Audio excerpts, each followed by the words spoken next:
Hello my dear students, welcome back to your channel Sulekha Physics classes. Hope you all are doing well. Today I am coming with second part of one shot revision of chapter 10, that is mechanical properties of fluids. In this part I will cover many topics like equation of continuity, Bernoulli's theorem, then excess pressure inside the liquid drop, bubbles, capillary rise and expression for its height.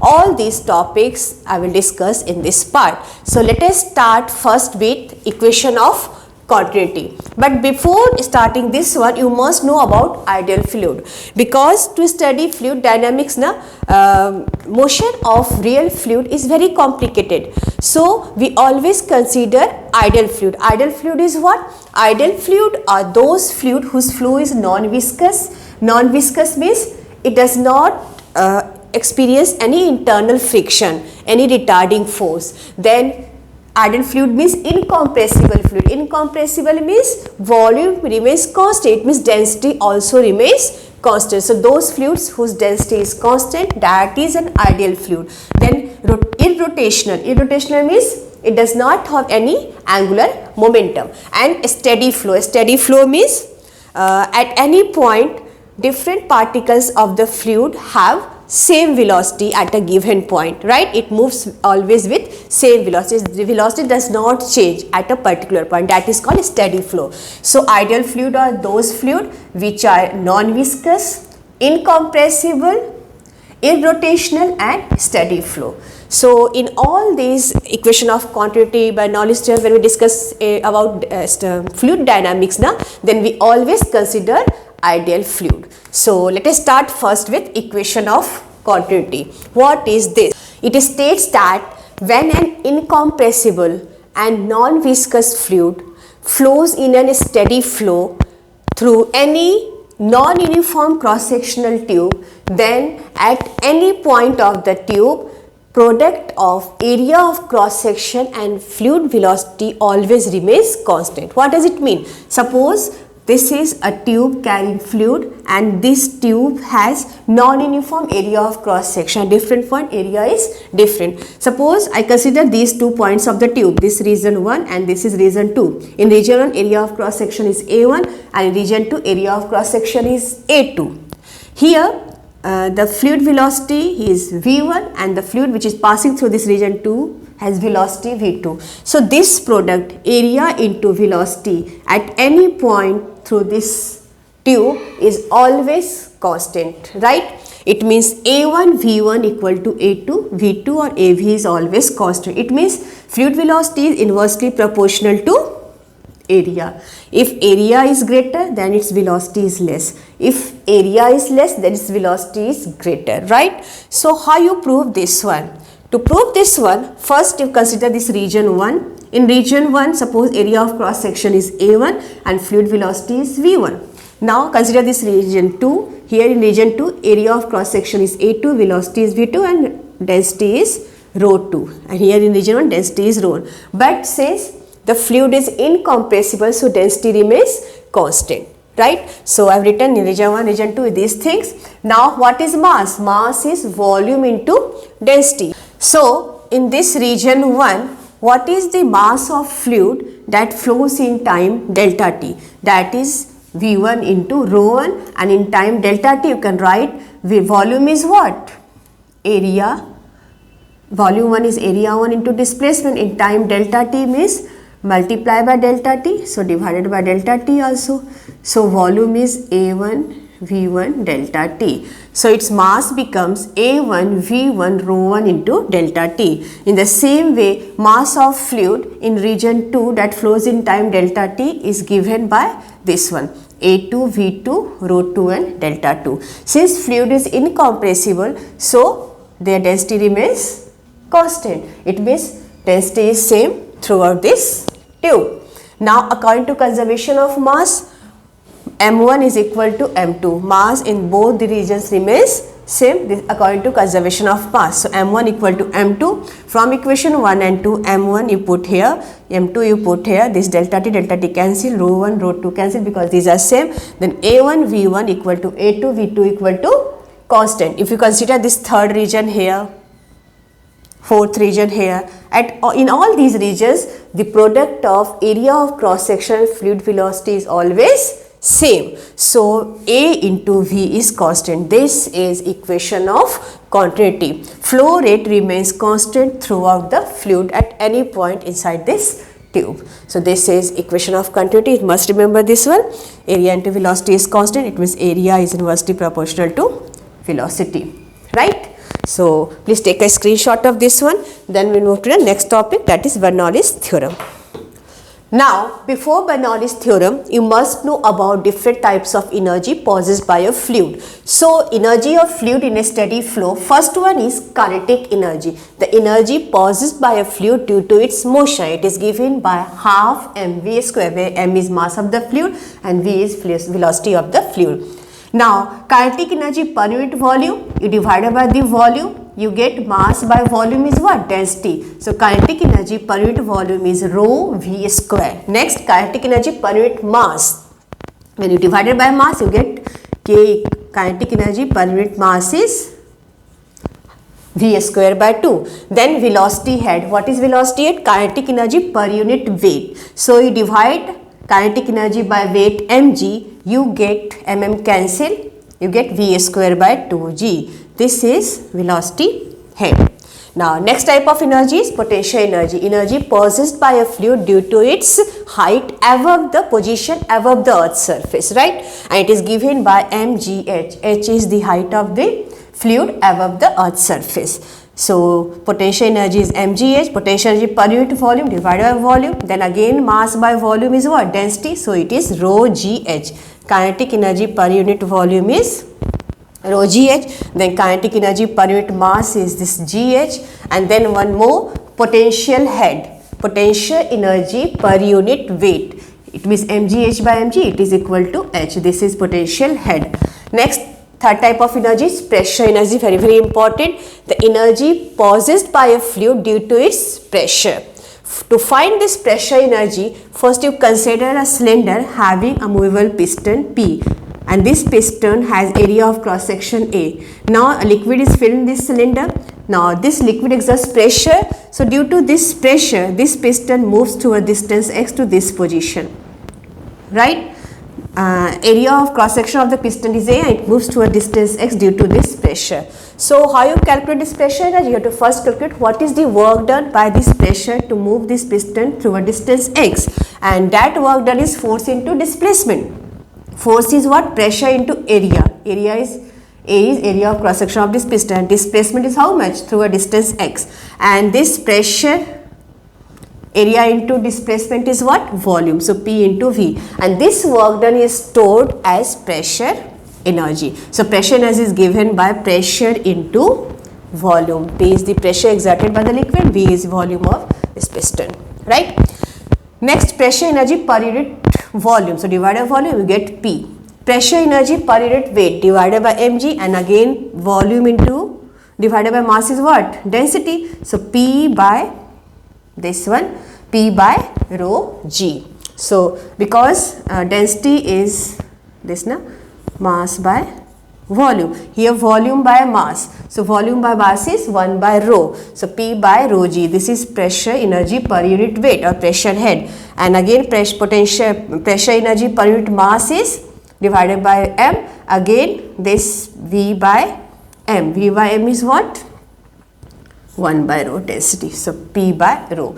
So these are about different types of energy of a fluid in a steady flow: kinetic energy, potential energy, and pressure energy. You must remember this one. Please take a screenshot, then we will discuss Bernoulli's theorem. Now Bernoulli's theorem, this topic is very important from examination point of view, right? It is very important. What is this? It states that there are three types of energy in a fluid now: pressure energy, kinetic energy, and potential energy, right? So it states that sum of pressure energy, kinetic energy, potential energy per unit volume of an ideal liquid. Ideal liquid means those liquid which are incompressible, non-viscous and irrotational. It moves steadily, right? Its flow is a steady flow. So of an ideal fluid always remains constant. It means sum of pressure energy per unit volume, kinetic energy per unit volume and potential energy per unit volume is always constant for an ideal fluid. P plus half rho V square plus rho GH is always constant. So this is Bernoulli's theorem. Now how you prove this one? Proving is also very important from board examination point of view. For this, consider a non-viscous and incompressible fluid, that is ideal fluid, flowing between this region 1 and 2 through a pipe of varying uniform area of cross section. Suppose this region has area of cross section A1, fluid velocity V1 and pressure P1, and at this region 2, area of cross section A2, fluid velocity V2 and pressure P2. Now work done per second by fluid at region 1. Here the fluid exerts pressure, and then work done per second by the fluid at region 1 is given by, work done is force into displacement, but per second becomes P1 A1 divided by time delta t. It becomes P1, force is what? Pressure into area, and distance by time is what? Velocity. So P1 A1 V1. In the same way, work done per second in region 2 is what? W2 in this region, P2 A2 V2. So net work done on the fluid by this pressure energy is what? W equal to W1 minus W2, and it becomes P1 A1 V1 minus P2 A2 V2. This equation is very important, right?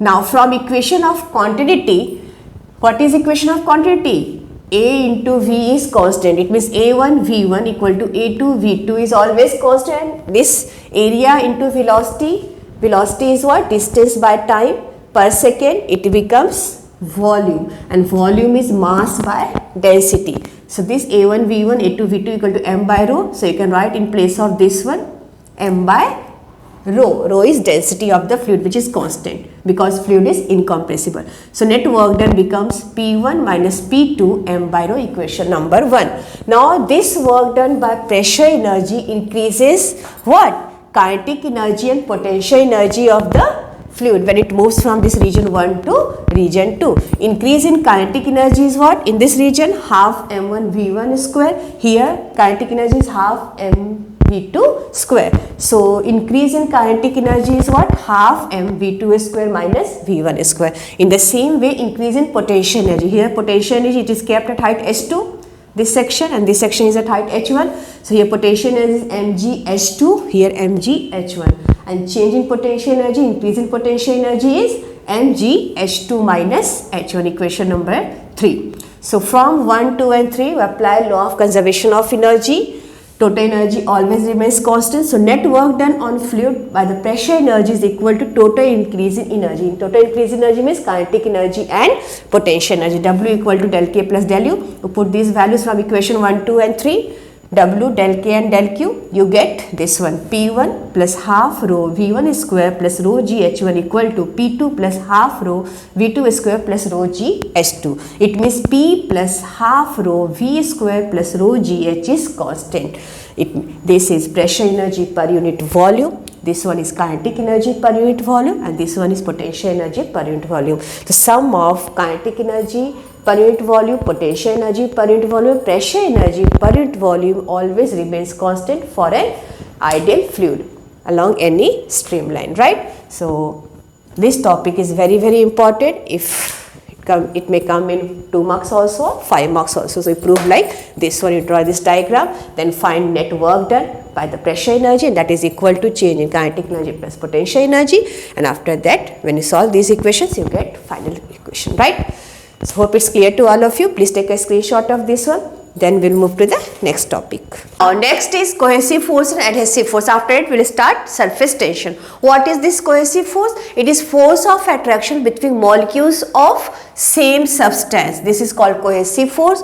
And what is adhesive force? It is force of attraction between molecules of different substance. Suppose there is a container. In this container, water is filled.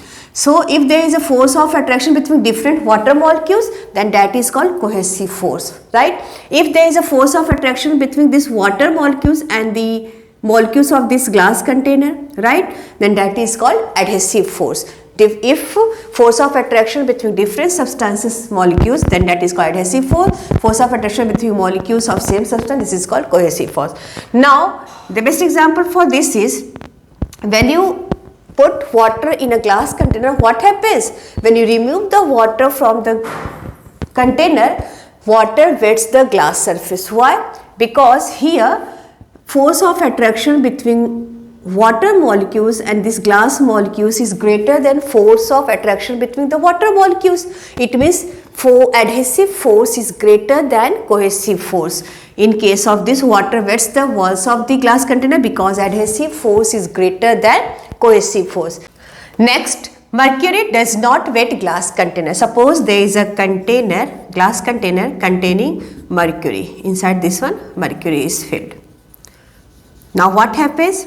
If you remove the mercury from this container, it does not wet the glass surface. Why? Because here force of attraction between mercury molecules, it means cohesive force, is greater than force of attraction between mercury molecules and glass molecules. It means cohesive force is greater than adhesive force, or adhesive force is less than cohesive force in case of mercury, and hence it does not wet glass container, right?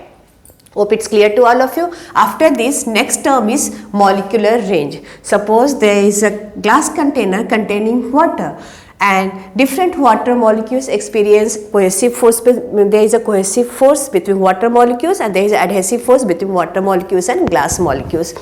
Now, suppose I consider this molecule at this point A. This molecule exert force on nearby molecules up to some distance, and that maximum distance up to which molecule can apply force of attraction on another molecule is called molecular range. It means this distance, this one, it exerts force on all the neighboring molecules. So this maximum distance is called molecular range up to which it can apply force on another same molecules, right? And if you consider this molecule as a center and this molecular range as a radius, you draw one sphere. This sphere is called sphere of influence. Sphere of influence. How you define this one?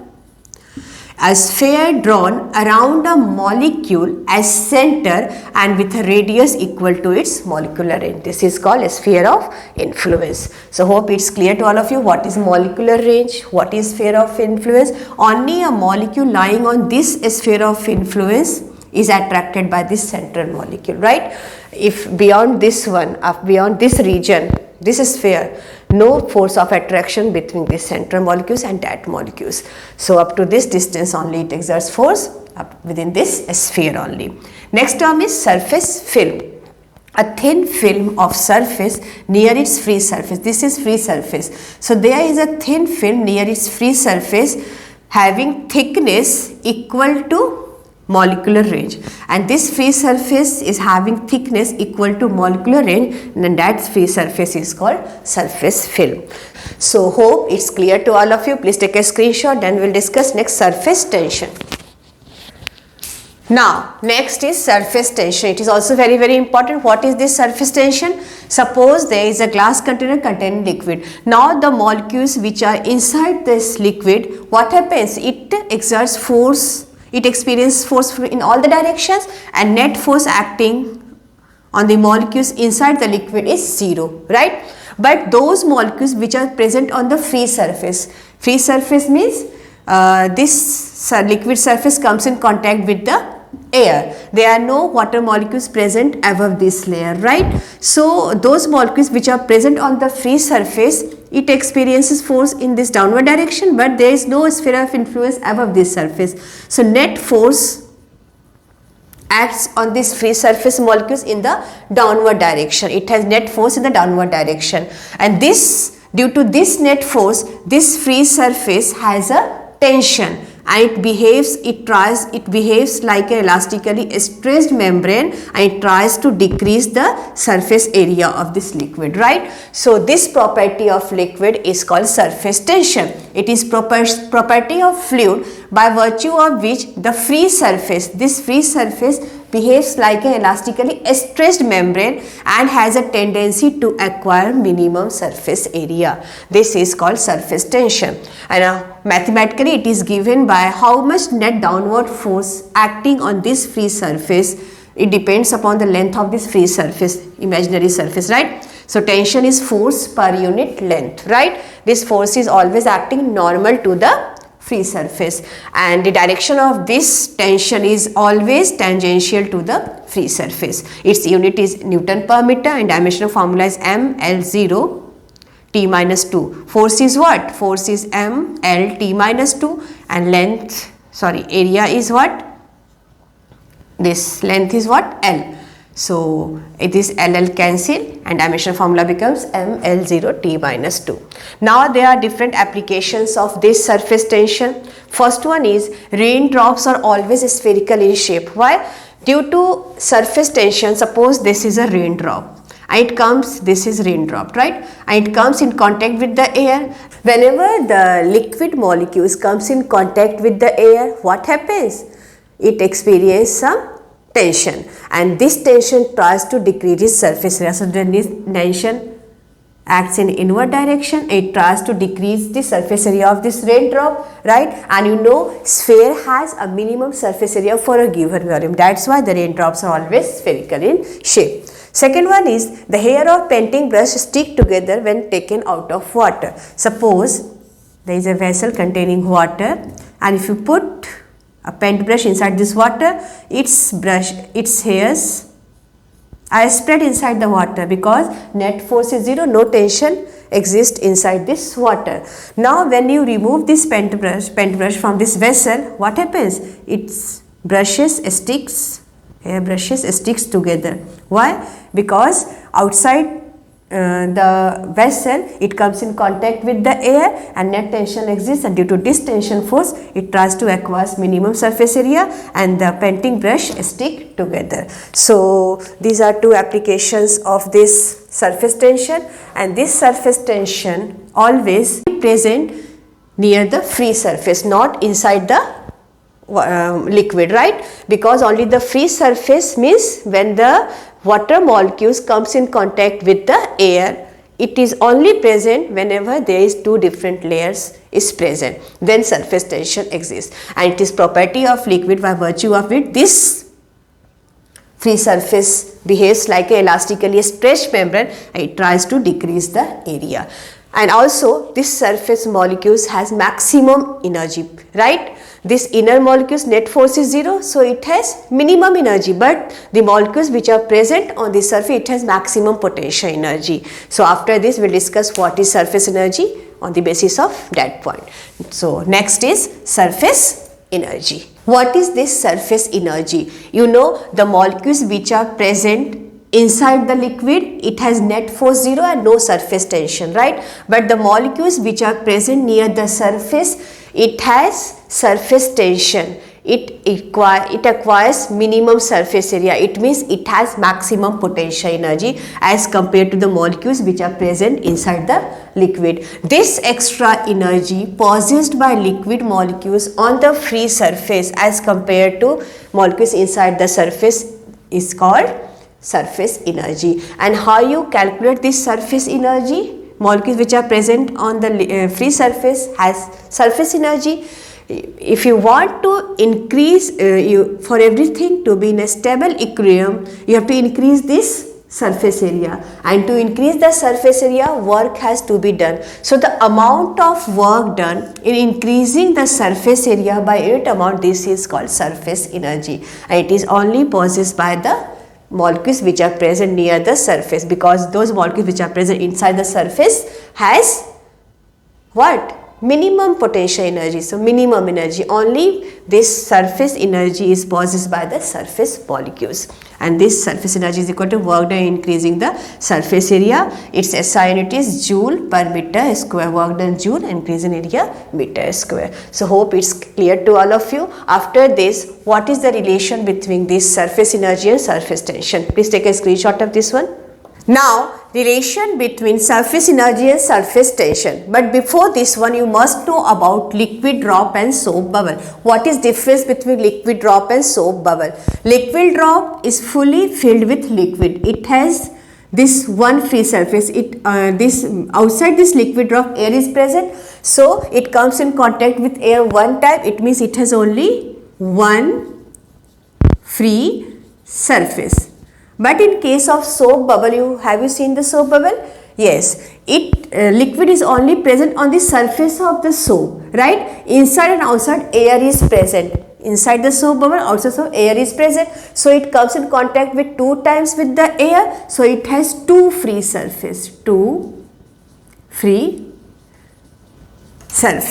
And due to this free surface, this liquid drop comes in contact with air. Surface tension exists near the surface film, right? And suppose it has surface tension T. If liquid drop has surface tension T, then in soap bubble it has two phase surface, so it has surface tension twice T. You must remember this point, it's very, very important. Liquid drop has only one free surface, it comes in contact with air one time, so its surface tension is T. Then this soap bubble has surface tension 2T because it has two free surface, it comes in contact with air two times. Now moving to the next topic, that is relation between surface energy and surface tension. You know what is surface tension, what is surface energy. To derive relation between these two, we consider a rectangular frame ABCD in which this end AB is movable and this CD end is fixed. Now you put this rectangular frame into a soap solution. Now what happens? This end AB wire,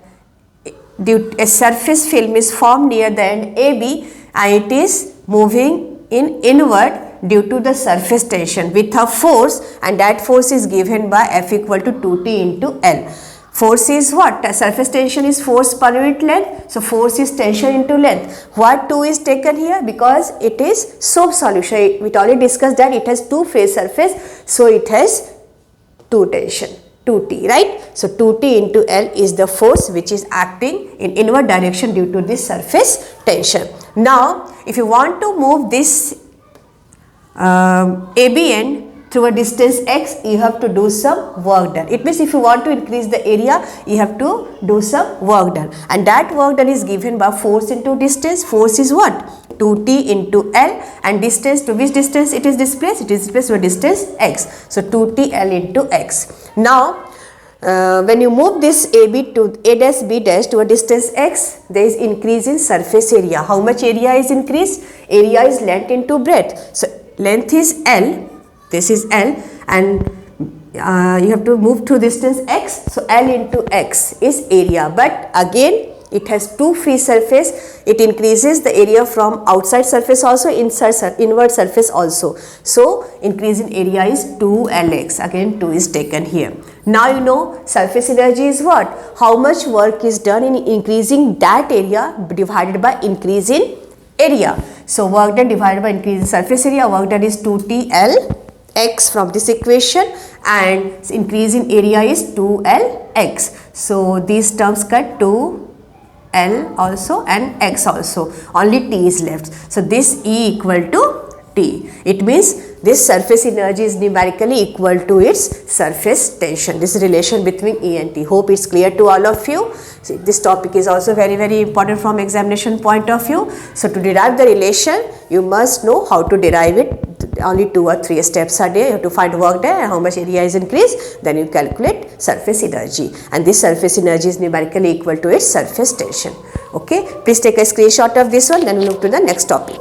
Now next topic is pressure difference across a curved surface. If the surface is plane, then the molecules on the free surface is attracted in all directions equally. So net force on the surface molecules, if the surface is plane like this one, right? If surface is plane, then this molecules is attracted in all directions equally. So net force on the surface molecules is 0 due to surface tension, hence pressure on the vapor side is equal to pressure on the liquid side. So this is third case if surface is plane surface. In this case, pressure on the vapor side is equal to pressure on the liquid side. But what happens if the surface is curved depending upon the type of liquid filled in the container? If the surface is curved, then pressure on the two sides is not equal. Which side is greater, which side is lesser? Let us see. This is the first case. In this case, suppose water is filled in the container, and I know in case of water what happens? Adhesive force is greater than cohesive force, and water molecules stick to the walls of the container. Here the level of water rises, and what type of meniscus is formed? Concave type of meniscus is formed in case of water. So if you want to find net tension at this point, you draw one tangent at this point. Again you draw one tangent at this point. So net force is acting in upward direction due to tension, right? Now what happens? To remain the surface in equilibrium state, pressure from the vapor side is greater than pressure from on the liquid side. So in case of this concave meniscus, and when concave meniscus is formed? In case of water, when adhesive force is greater than cohesive force, pressure on the vapor side is greater than pressure on the liquid side to remain in the equilibrium position. Now if the container is filled with mercury. Now in case of mercury what happens? Cohesive force is greater than adhesive force. Mercury molecules stick together, and there is a rise of level here in the middle of the container. In this case, what type of meniscus is formed? Convex meniscus is formed in case of mercury. Now what happens? Net tension here is tangent draw at this point, tangent draw at net force is acting in downward direction due to tension. Then to remain this surface in equilibrium state, pressure on the liquid side is greater than pressure on the vapor side. In case of this one, mercury, pressure, or in case of, you can say, convex meniscus, pressure on the liquid side is greater than pressure on the vapor side to remain in stable equilibrium position, right? So in both the cases, what you observe, pressure is always greater towards a curved surface, that is towards concave side. This side pressure is greater, PV is greater than PL in case of water. This is curved side, concave side. Here also pressure is greater on this liquid side. This is also a curved surface or concave surface. So you must remember this point, it is very, very important. Pressure is always greater towards a curved surface, right? Here write it greater. Pressure is always greater towards a curved surface or towards a concave side. So what is the difference in pressure on the two sides? Let us calculate case of liquid drop. Excess pressure inside a liquid drop. Suppose there is a liquid drop of radius capital R. Due to its spherical shape, there is excess pressure inside a liquid drop than outside, right? Let excess pressure be capital P. Now this excess pressure is acting vertically, normally outward side. So due to this excess pressure, the radius of this liquid drop increases by dr amount. So increase in radius is what? R plus dr. Now initial surface area is 4 pi r square. Now final surface area, radius increases by this dr amount due to the excess pressure inside the liquid drop. So 4 pi r plus dr whole square. So what is net increase in surface area? Just subtract these two, final surface area minus initial surface area, it becomes this one. This term cancel, and this dr square term is neglected because it is very, very small. Only a small amount of this surface area is increased. So this increase in area becomes on 8 pi r dr. Now work done in increasing this surface area is what? This is surface energy. Surface energy amount of work done in increasing the surface area divided by increase in surface area, and this surface energy is equal to, numerically equal to, surface tension. We already proved this is equal to work done by increase in surface area. So work done becomes tension into increase in surface area, T into increase in surface area is 8 pi r dr. Now also work done is what? Force into displacement. And what is force? Excess pressure into area. So P into A, and displacement is how much? By dr amount. So dr, so P 4 pi r square dr. This is also work done. From this 1 and 2, when you compare these two equations, you get P equal to 2T by R. This is the excess pressure inside a liquid drop. Outside the drop, pressure is PO, and inside the drop pressure is PI plus P. This P is excess pressure inside PI minus PO. This is excess pressure inside a liquid drop. So if in place of this liquid drop, if it is a soap bubble, then what happens? Soap bubble has two free surface. So if it is a T surface tension, then soap bubble has two free surface, 2T surface tension. In that case, excess pressure becomes P equal to 4T by R. So in case of soap bubble, it has two free surface, then excess pressure inside a soap bubble becomes 4T by R. This is excess pressure inside a soap bubble. If it is air bubble, then again excess pressure is P equal to 2T by R. So in this way you can calculate excess pressure inside liquid drop, soap bubble, right? Please take a screenshot of this one, then we'll move to the next topic. Now, next topic is angle of contact. What is this? You know, we already discussed in case of water, what type of meniscus is formed. In case of water, adhesive force is greater than cohesive force, and in that case concave meniscus is formed, right? And in case of mercury, what type of meniscus is formed? In this case, cohesive force is greater than adhesive force and convex meniscus is formed. You know these things, we already discussed, right? Now what do you mean by this angle of contact? Suppose this is the point of contact between the solid surface and liquid surface. Now at this point of contact, you draw a tangent to this solid surface inside the liquid and this liquid surface. Then at the point of contact, the angle formed is called angle of contact. And in this concave meniscus, this angle of contact is less than 90 degrees, with acute contact of angle is formed.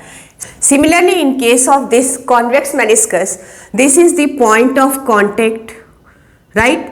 At this point of contact, tangent is drawn over this solid surface inside the liquid and liquid surface.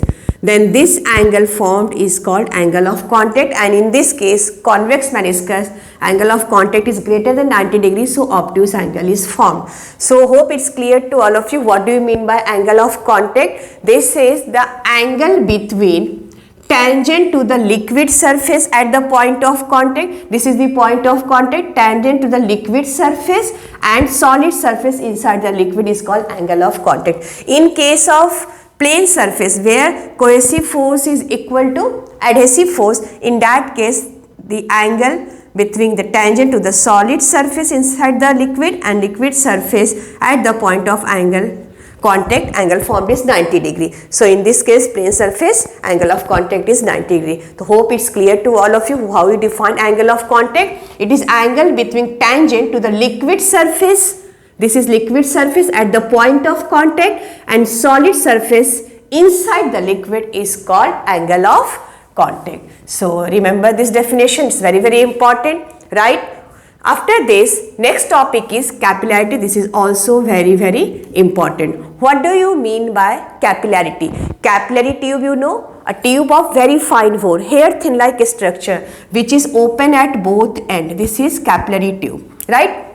When you dip this capillary tube in a liquid, depends upon the type of liquid. What type of liquid is filled in a container? Suppose in this container water is filled and in this container mercury is filled.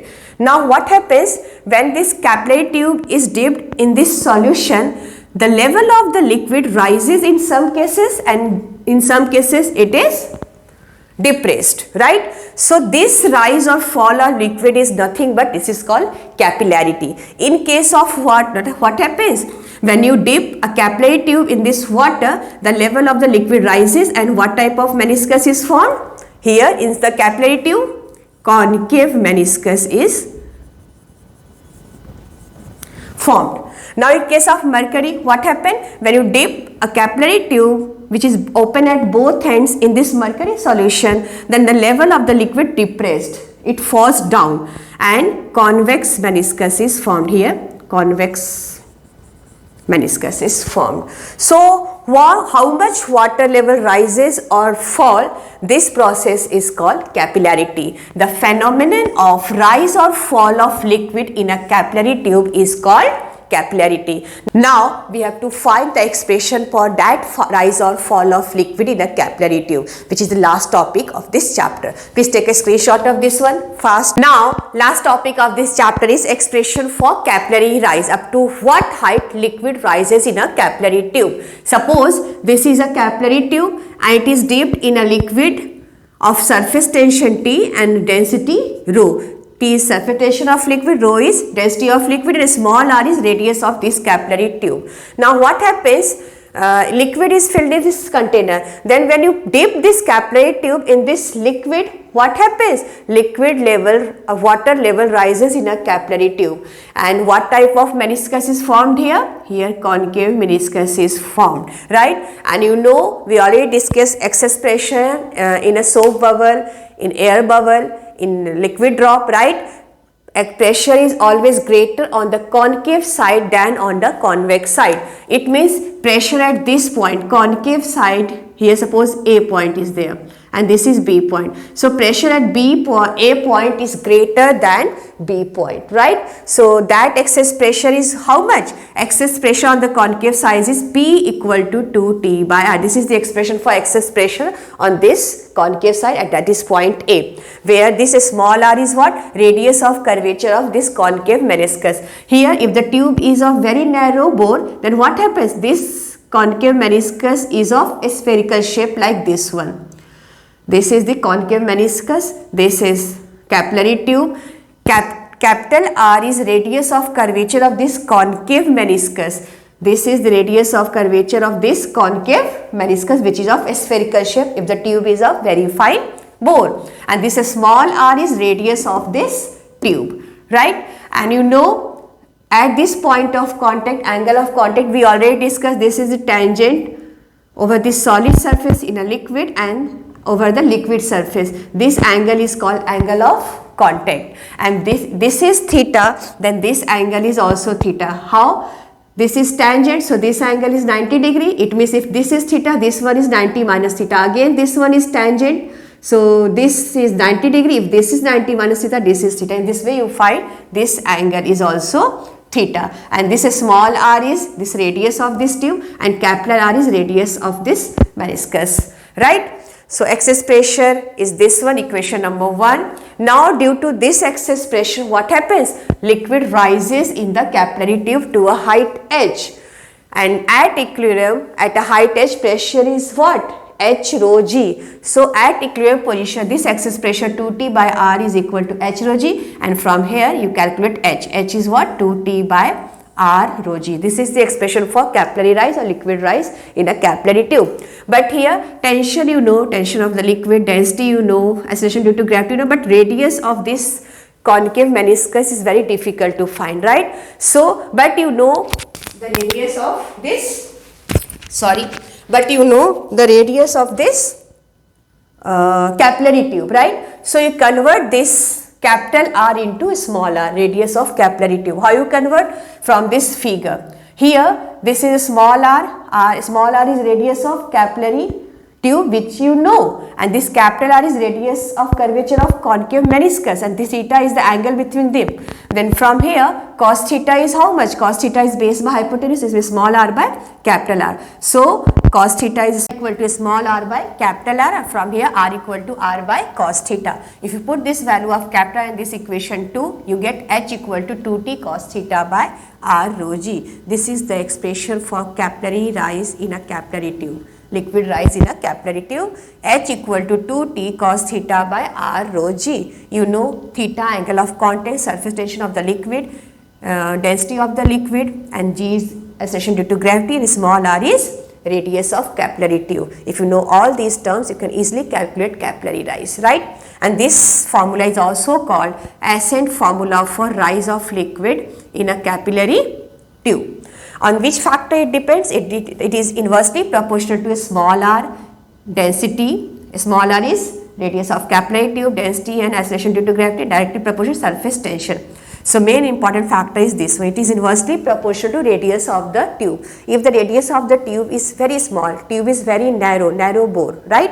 Then in that case more liquid rises. Level of liquid rises more than a wider tube, right? So liquid rise more in a narrower tube than in a wider tube. So in this way you calculate rise of liquid in a capillary tube.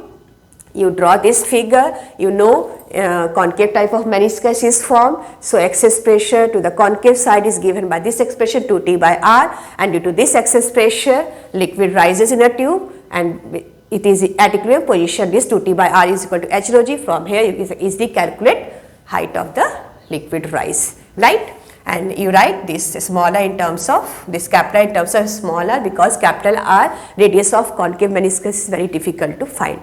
So this topic is very important from examination point of view. Please take a screenshot of this one.